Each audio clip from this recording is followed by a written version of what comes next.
No, absolutely.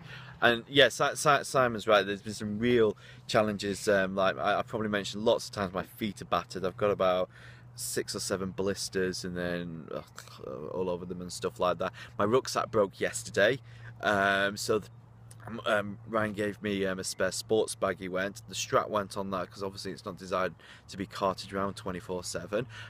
So now I'm sort of working on a carry bag combination, and the carry bags have started tearing. So the bags are as battered as me basically, which has been quite an interesting.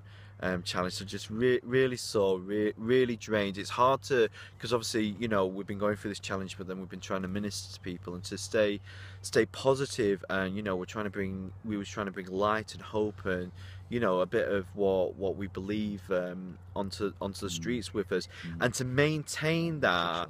Yeah, and a lot of the lads were really it felt like particularly to the end, it felt like the kind of clock, that's what we was about, but then they wanted to see how authentic it was, and it was almost like a couple of them wanted to test it a little bit at the end, push boundaries a little bit, just to see, drink, basically. Yeah, well, yeah, that's it. They wanted a good old. They wanted us to be all drunk, and they said, if you want to know what it's really like on the streets, drink this. And of course, we said, well, yeah, we don't need to. We don't need to do that. Yeah, that's it, because it's coming down and observing and seeing and trying to lift people up without joining those problems, helping them up, not us not us falling down with them. Yeah, definitely. And I mean, in terms of the main thing I've lost and I learned, and it's something I spoke about before we came out actually, is about how the first thing you see is all the substance misuse, and you see the issues and all that sort of stuff, but that's actually symptomatic. We've spoken to a good 30-40 people over the last 5 days, and all the ones that we've been able to open up to, you can really trace it back to, like, either they've had dysfunctional families, or there's been some real hurt addiction there in the family before them. Addiction, yeah. So some of it's a little bit, and actually the addiction in the family is quite a key one, because one of the things that's been really hard is how hopeless they are. So you go and you're like, the amount of people that say, we just want someone to help us, or why aren't people helping us? Almost a slight anger, no one's helping us. Why don't they see our plight?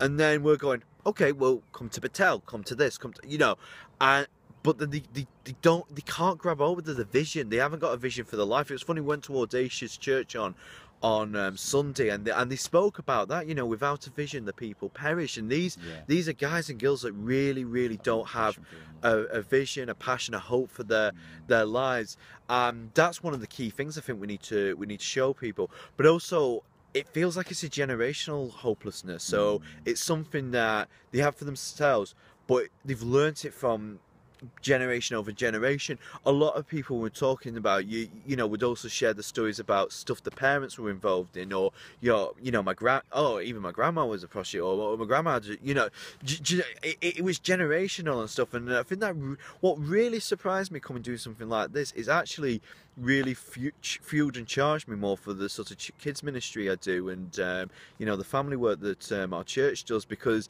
it really spoke to me about trying to break this generational hopelessness. And I mean, there's no one answer. I'm not saying that's the solution, because one thing we've learned is it's really complex. It's a really complex situation, and it's not, you can't band homelessness together. Each person is individual with their own journey, and almost need a bespoke package for that, because you've got to deal with so many issues that are unique to them. So yeah. What about you, Ray? Yeah.